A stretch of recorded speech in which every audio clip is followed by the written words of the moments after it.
Steph Curry and Klay Thompson have universally been recognized as the greatest shooting backcourt that we've ever seen. Nobody can deny that. Now they've added Poole.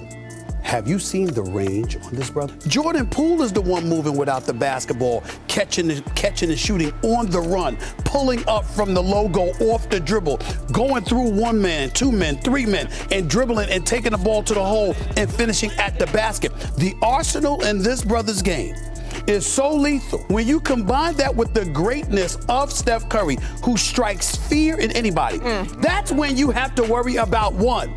Then Klay comes back, last 3 games of the regular season, averages over 33. Well, that's 2. And now you got this brother, who, by the way, was in the G League last year. The best player on the floor might not be Thompson, Curry, or Green. It's incredible. We're blessed.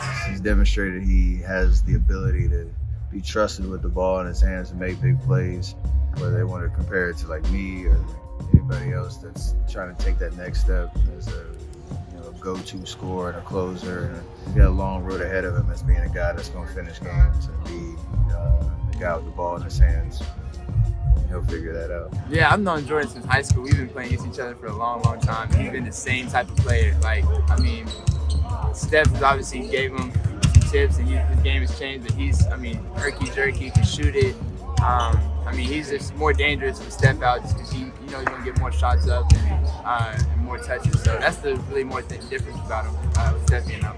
I didn't really pay attention to him until maybe 2 years ago. We played against Golden State and Steph was hurt, Draymond was hurt, and we was playing against him and he wasn't playing a lot of minutes, but he did a move and he scored on me. He hit a shot, he hit a 3, and he started talking shit.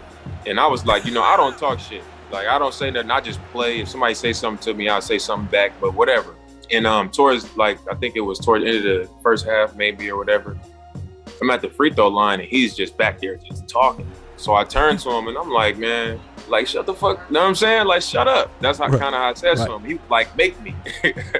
But he don't stop talking. He does not stop. I see people get pissed off in practice. I've heard a few people say, he a rookie, he never shut up. And I just be sitting there like, good job, young fella. You got him mad. But keep going. So we start going back and forth. Then shortly after that, we played him on, I think, MLK Day in Portland. And he was on the bench. And I started the game real slow. And he on the bench, he says, he ain't on shit tonight. But then from those interactions, I paid more attention to him. And as I paid more attention to him, I started to notice his game more he actually got something to him. And he got confidence about him. It is impressive to see the growth. But I think coming under, Draymond and Steph and Klay, you can definitely see the impact that they've had on him. I love the young fella. The sky's the limit for his athleticism and his potential. I love his court demeanor. He's going to improve as a jump shooter. Shooting 68% in the series, outscored the Dallas bench by himself tonight, Jordan Poole. I'm finding out just now I am. Damn, boy. If you need stats, you come right here. I'm going to stay on Jordan. He's continuing to grow and he's getting better. I think the last 2 games he was fantastic in terms of, staying off the referees. JP came out and got the gates in the fourth quarter, made some big shots and got us, some energy. Then I came in and tried to pick it where he left off. Incredible heady play by Jordan.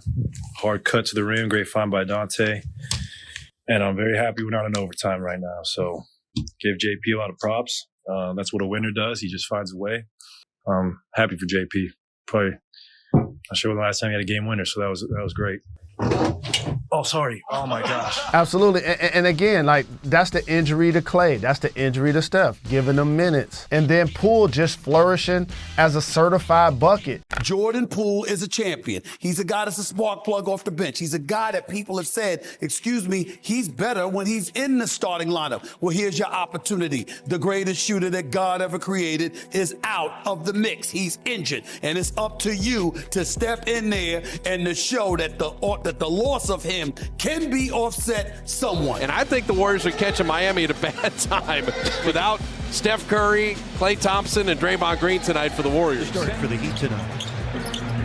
4:08 left first quarter. Step back jumper is good. That's Jordan Poole. Poole's got to make something out of nothing. A running one-footer.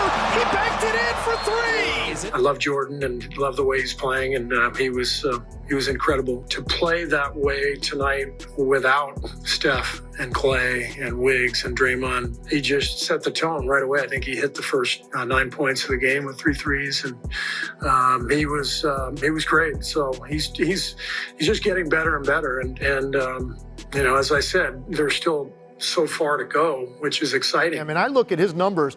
The thing that's blown me away, they have 3 wins this year in which Steph Curry really shot the ball horribly. And they win all 3 games because Jordan Poole picks up the slack and averages 24 points a game in that situation. So the depth they now have when they get Klay Thompson back at the guard position and knowing they've got another guy that can put up big numbers on any given night. Clearly his confidence is off the charts right now, and he's a guy that wants to make an impact. Some of the things he says, he wants to be great in this league, and he's clearly has done that. They've got themselves quite a player now. 3 of the most lethal shooters in these playoffs. I'm sorry. The Warriors are something special because when you shoot the ball like that and the 3 of you are aligned and in sync with one another, it's one thing to have the talent. It's another thing to be in sync, and they are in sync. We've been hoping to get to this point all year where we could get our whole group together.